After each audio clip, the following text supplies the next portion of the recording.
Prepárese para embarcarse en un cautivador viaje a través de los anales de la historia arqueológica. Desde templos antiguos que reescriben la historia de la civilización humana hasta la ciudad perdida del dios Mono, estos son los 15 descubrimientos recientes más polémicos. Número 15. Göbekli Tepe. Oculto bajo las polvorientas llanuras del sureste de Turquía se encuentra Göbekli Tepe, un yacimiento que ha conmocionado a la comunidad arqueológica. Este antiguo complejo de templos, que data del asombroso año 9600 a.C., es anterior a la invención de la agricultura y a la aparición de la vida sedentaria, lo que desafía nuestras ideas preconcebidas sobre las capacidades de las primeras sociedades humanas. Lo más llamativo del yacimiento son sus colosales pilares de piedra, algunos de hasta 20 toneladas de peso, adornados con intrincadas tallas de animales y símbolos abstractos. La precisión y el arte de estos megalitos sugieren un nivel de sofisticación que antes se consideraba imposible para las comunidades de cazadores-recolectores. El descubrimiento de Göbekli Tepe ha suscitado un animado debate entre los expertos. Algunos sostienen que representa un cambio de paradigma, indicando que las complejas creencias religiosas y estructuras sociales surgieron mucho antes de lo que se creía. Otros proponen que el yacimiento podría haber sido un catalizador para el desarrollo de la agricultura, ya que la necesidad de alimentar a los trabajadores y mantener rituales elaborados podría haber impulsado la domesticación de cultivos y animales. Sin embargo, los escépticos cuestionan que Göbekli Tepe represente realmente un complejo de templos, sugiriendo interpretaciones alternativas como un lugar de reunión comunal o un enterramiento. La falta de registros escritos en la gran antigüedad del yacimiento dificulta la extracción de conclusiones definitivas. Antes de continuar con este video, pulsa el botón de suscripción y la campana de notificación ahora mismo. Número 14. Kennewick Man. En el año 1996, un par de estudiantes universitarios de manera casual se toparon con un cráneo humano mientras deambulaban en las aguas de poca profundidad del río Columbia, localizado en el estado de Washington. En aquel momento ignoraban que su inesperado descubrimiento sería el inicio de una feroz y prolongada batalla legal, además de plantear preguntas profundas y complejas acerca de los primeros habitantes que se asentaron en Norteamérica. El conjunto de restos óseos, a los que posteriormente se les daría el nombre de El Hombre de Kennewick, se estimó que tenían una antigüedad de más de 9000 años. Los primeros análisis y estudios realizados sugerían que este individuo tenía rasgos físicos diferentes a los de los nativos americanos actuales, lo que condujo a algunos investigadores y expertos a proponer la teoría de que podría representar una migración distinta de personas al continente americano. Esta interpretación provocó una gran polémica y desató un fuerte debate que enfrentó a científicos y tribus nativas americanas. Según la Ley de Protección y Repatriación de Tumbas de Nativos Americanos, también conocida por sus siglas en inglés como ANAH-PERA, las tribus intentaban reivindicar los restos como antepasados suyos, con el fin de volver a enterrarlos según sus costumbres y tradiciones ancestrales. Por otro lado, los científicos argumentaban que los restos contenían valiosas pistas y evidencias sobre el poblamiento de América y que, por tanto, debían seguir siendo objeto de estudio. La batalla legal por el Hombre de Kennewick se prolongó durante años y trajo a la luz las tensiones existentes entre la investigación científica y los derechos de los pueblos indígenas. Finalmente, en el año 2015, nuevos análisis de ADN confirmaron que el Hombre de Kennewick estaba emparentado con los nativos americanos modernos. Como consecuencia de este hallazgo, los restos fueron devueltos a las... Prepárese para embarcarse en un cautivador viaje a través de los anales de la historia arqueológica. Desde templos antiguos que reescriben la historia de la civilización humana hasta la ciudad perdida del dios Mono, estos son los 15 descubrimientos recientes más polémicos. Número 15. Göbekli Tepe. Oculto bajo las polvorientas llanuras del sureste de Turquía se encuentra Göbekli Tepe, un yacimiento que ha conmocionado a la comunidad arqueológica. Este antiguo complejo de templos, que data del asombroso año 9600 a.C., es anterior a la invención de la agricultura y a la aparición de la vida sedentaria, lo que desafía nuestras ideas preconcebidas sobre las capacidades de las primeras sociedades humanas. Lo más llamativo del yacimiento son sus colosales pilares de piedra, algunos de hasta 20 toneladas de peso, adornados con intrincadas tallas de animales y símbolos abstractos. La precisión y el arte de estos megalitos sugieren un nivel de sofisticación que antes se consideraba imposible para las comunidades de cazadores-recolectores. El descubrimiento de Göbekli Tepes ha suscitado un animado debate entre los expertos. Algunos sostienen que representa un cambio de paradigma, indicando que las complejas creencias religiosas y estructuras sociales surgieron mucho antes de lo que se creía. Otros proponen que el yacimiento podría haber sido un catalizador para el desarrollo de la agricultura, ya que la necesidad de alimentar a los trabajadores y mantener rituales elaborados podría haber impulsado la domesticación de cultivos y animales.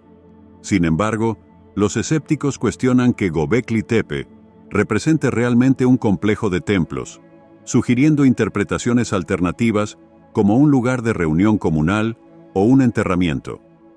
La falta de registros escritos en la gran antigüedad del yacimiento dificulta la extracción de conclusiones definitivas. Antes de continuar con este video, pulsa el botón de suscripción y la campana de notificación ahora mismo. Número 14. Kennewick Man.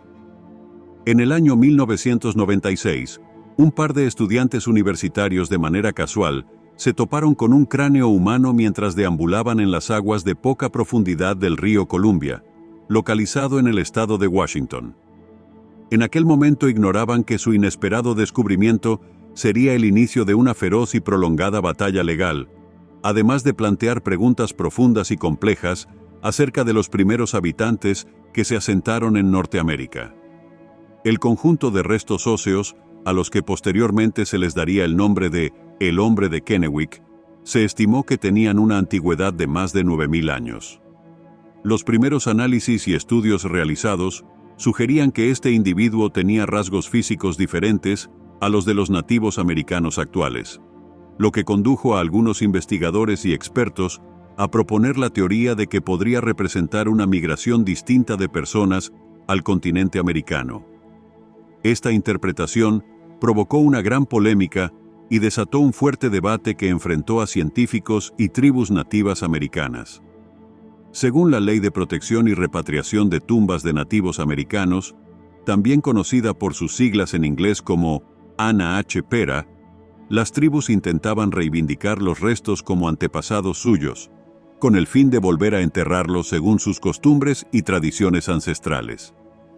Por otro lado, los científicos argumentaban que los restos contenían valiosas pistas y evidencias sobre el poblamiento de América y que, por tanto, debían seguir siendo objeto de estudio.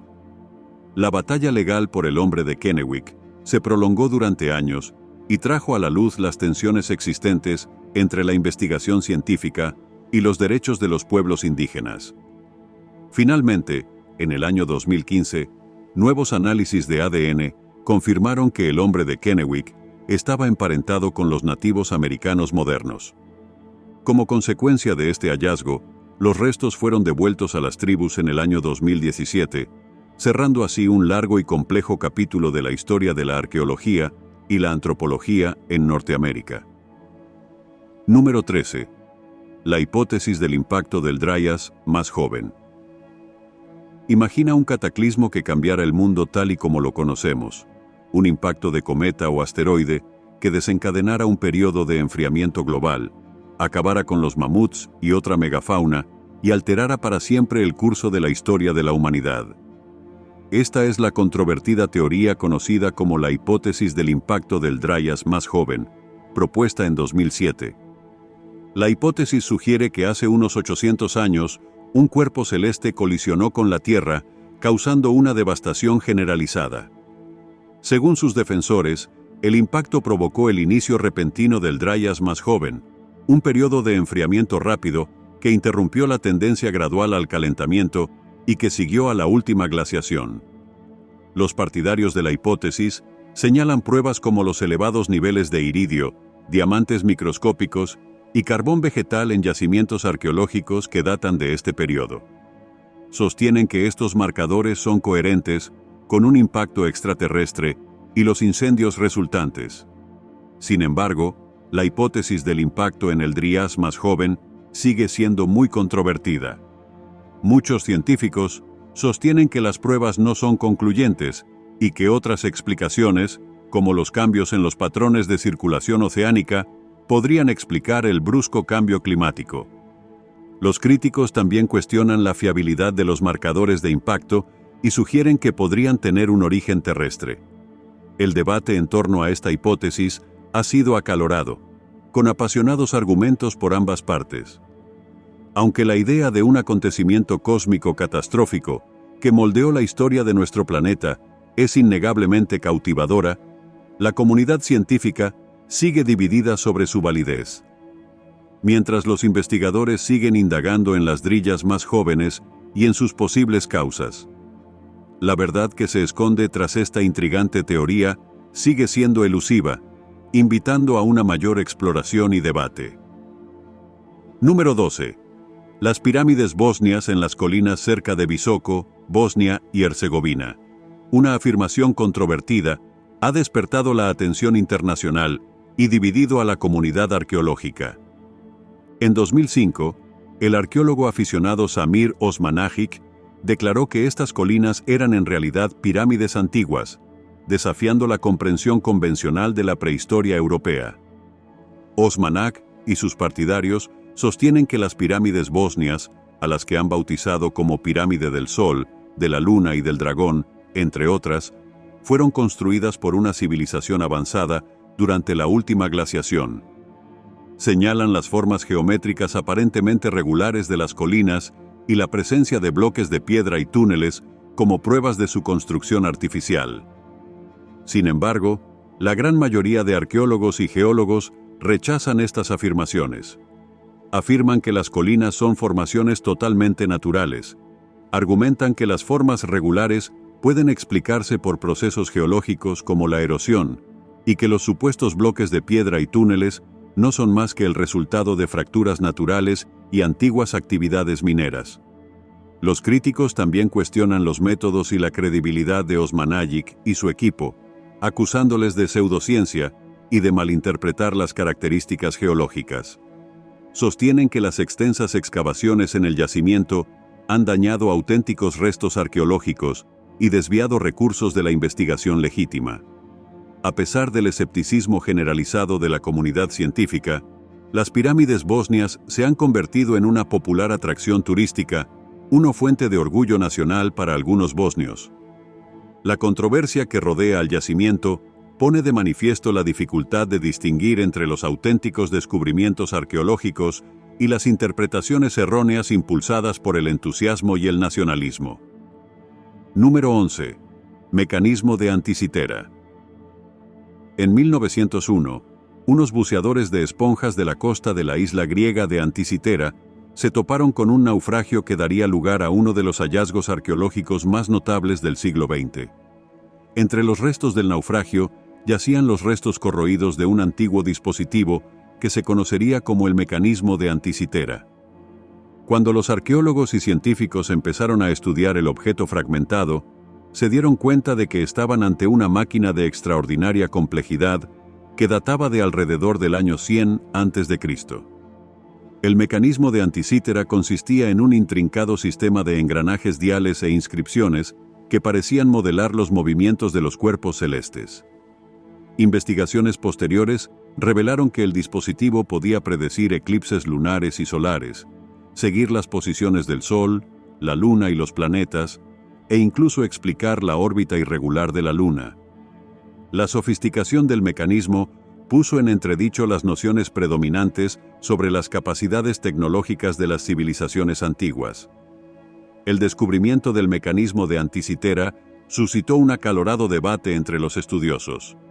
Algunos sostenían que representaba un nivel de conocimientos astronómicos y de ingeniería mecánica muy superior al que se había atribuido hasta entonces a los antiguos griegos. Otros sugirieron que el dispositivo podría haber estado influido por la ciencia babilónica o egipcia, lo que indicaba un mayor intercambio de ideas entre culturas antiguas. La finalidad exacta y el creador del mecanismo de anticitera siguen siendo un misterio. Algunos investigadores creen que pudo utilizarse con fines educativos, mientras que otros proponen que sirviera como instrumento de navegación. La complejidad del dispositivo ha llevado a especular sobre la existencia de otros mecanismos similares que se han perdido en el tiempo. Número 10. La familia de la tumba de Jesús, en el año 1980. Un equipo de trabajadores de la construcción en Talpiot, un suburbio ubicado en Jerusalén, tropezó por accidente con una antigua tumba de 2000 años de antigüedad. Esta tumba contenía 10 osarios, también conocidos como cajas de huesos. Este descubrimiento podría haber sido ignorado como una simple curiosidad de la historia si no fuera por las inscripciones intrigantes que se encontraron en los osarios. Los nombres inscritos: Jesús, hijo de José; María y Judá, hijo de Jesús. Las implicaciones de estos nombres enviaron ondas de choque a través de las comunidades arqueológica y religiosa. En el año 2007, el asunto se volvió a poner en el centro de atención cuando los cineastas James Cameron y Simcha Jacobovici lanzaron su polémico documental La tumba perdida de Jesús. En su documental, afirmaban que la tumba descubierta en Talpiot era en realidad el lugar de descanso final de Jesús de Nazaret y su familia. La sugerencia de que Jesús tuviera una tumba física desafía las creencias cristianas tradicionales que sostienen que Jesús resucitó corporalmente y ascendió al cielo. Además, si Jesús tuviera una tumba familiar, esto implicaría que estuvo casado y que tuvo hijos. Sin embargo, la mayoría de los arqueólogos y biblistas rechazan la idea de que la tumba de Talpiot perteneciera a la familia de Jesús. Argumentan que los nombres que se encuentran en los osarios eran bastante comunes en esa época y que no existen pruebas concluyentes que vinculen a las personas enterradas en la tumba con el Jesús histórico de Nazaret. Los críticos de la teoría también sostienen que las afirmaciones hechas por los cineastas son sensacionalistas y que su análisis estadístico de las frecuencias de los nombres es erróneo. Además, señalan que la ubicación de la tumba, en la que se encuentran otros individuos que no están relacionados, hace que sea poco probable que esta sea la tumba de la familia de Jesús. Número 9. El sudario de Turín. El sudario de Turín, una tela de lino con la débil imagen de un hombre crucificado, ha sido fuente de fascinación y controversia durante siglos. Algunos creen que es el sudario funerario de Jesucristo, pero este enigmático artefacto ha sido sometido a un intenso escrutinio científico y ha suscitado apasionados debates. El sudario apareció por primera vez en los registros históricos a mediados del siglo XIV, pero sus orígenes siguen siendo oscuros. La imagen de la tela, que parece mostrar a un hombre con heridas de crucifixión, ha sido objeto de numerosas investigaciones. Algunos investigadores han propuesto que la imagen fue creada por un estallido milagroso de energía en el momento de la resurrección de Jesús. Sin embargo, en 1988, las pruebas de datación por radiocarbono realizadas en muestras del sudario sugirieron que databa de entre 1260 y 1390 d.C., mucho después de la época de Jesús. Estos resultados suscitaron las críticas de los defensores del sudario, que argumentaron que las muestras analizadas estaban contaminadas o se habían tomado de una zona reparada de la tela. Desde entonces, se han barajado varias hipótesis para explicar la formación de la imagen, como reacciones químicas, naturales, técnicas artísticas e incluso falsificaciones medievales. Algunos investigadores también han señalado supuestas incoherencias en el proceso de datación por radiocarbono y han pedido que se realicen más pruebas con métodos más avanzados. Número 8. La hipótesis de la erosión hídrica de la Esfinge. La gran Esfinge de Giza, con su enigmática sonrisa y su imponente presencia, ha sido durante mucho tiempo un símbolo del legado perdurable del antiguo Egipto. Sin embargo, una controvertida teoría propuesta por el geólogo Robert Shaw en la década de 1990 ha puesto en tela de juicio la interpretación convencional de la edad y construcción de este icónico monumento. La hipótesis de Schoch sostiene que la esfinge y los muros circundantes del recinto muestran signos de erosión por el agua, lo que sugiere que estuvieron expuestos a fuertes lluvias durante un periodo prolongado. Basándose en la historia climática de la región, argumenta que esta erosión solo pudo producirse entre 7000 y 5000 a.C., mucho antes de la datación tradicional de la esfinge, hasta alrededor de 2500 a.C. Si la teoría de Schoch es correcta, significaría que la esfinge es anterior en miles de años al reinado del faraón Jafre, a quien convencionalmente se atribuye. Esto implicaría la existencia de una civilización avanzada en Egipto mucho antes de lo que se reconoce actualmente, desafiando la cronología establecida de la historia egipcia antigua.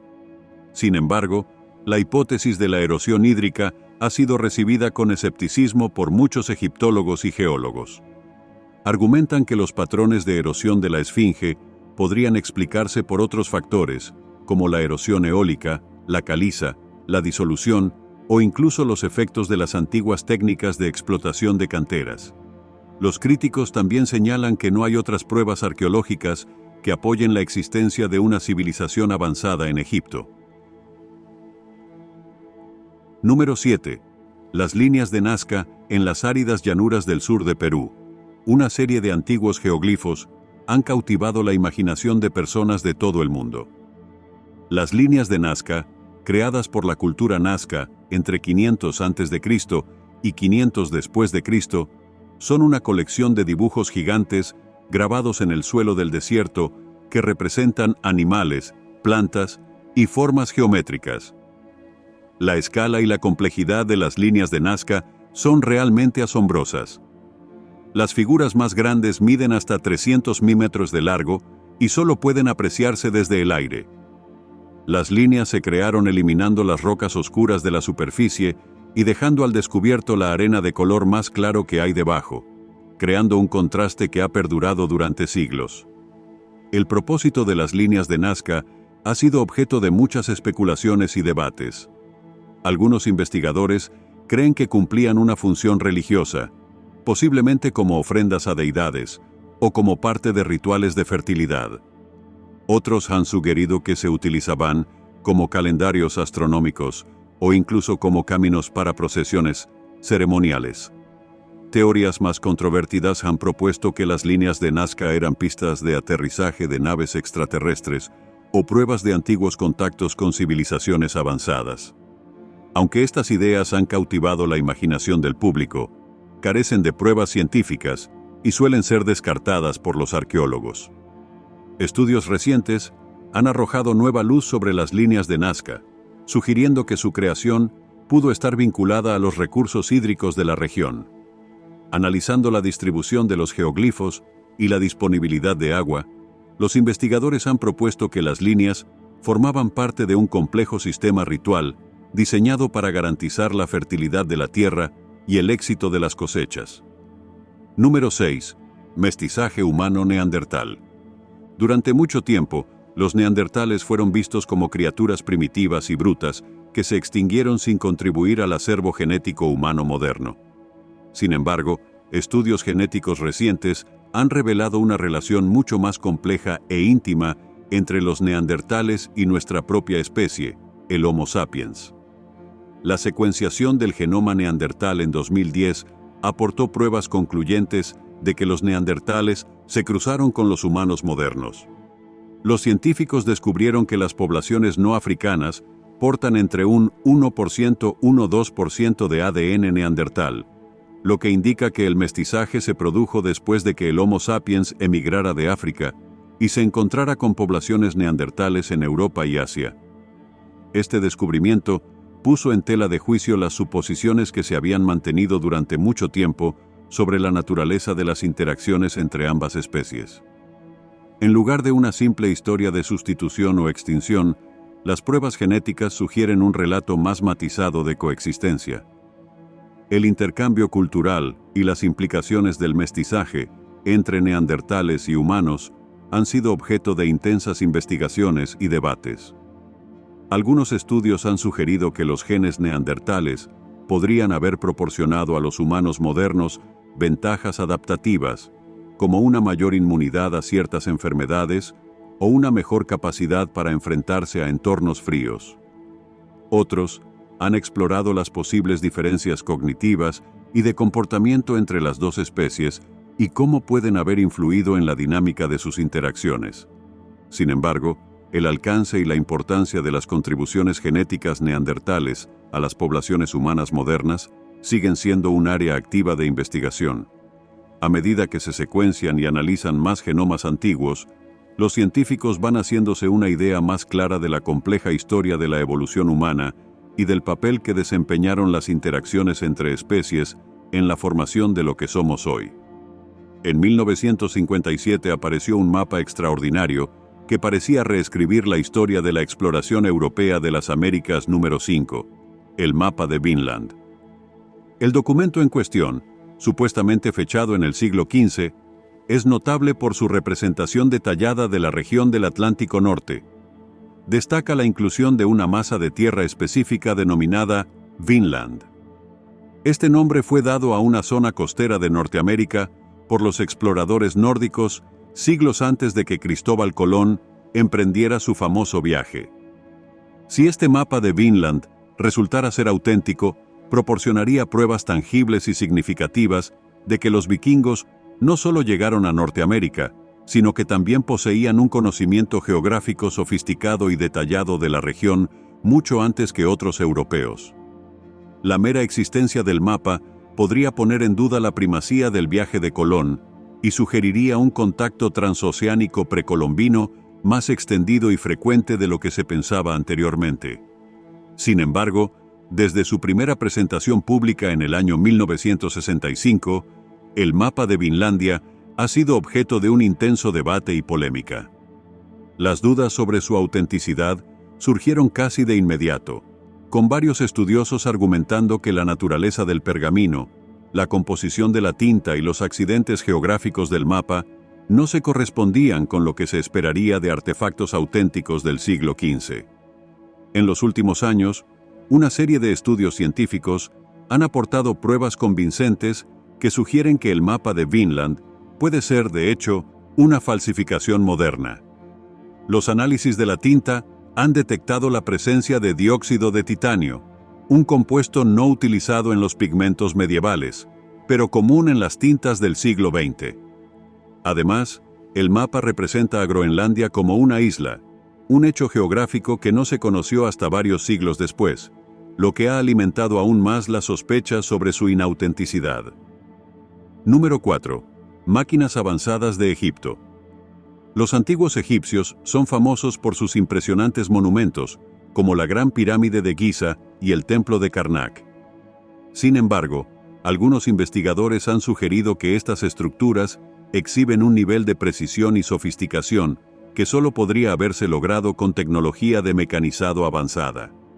Uno de los más destacados defensores de esta teoría es Christopher Dunn, un ingeniero que ha estudiado en profundidad el antiguo trabajo de la piedra egipcia.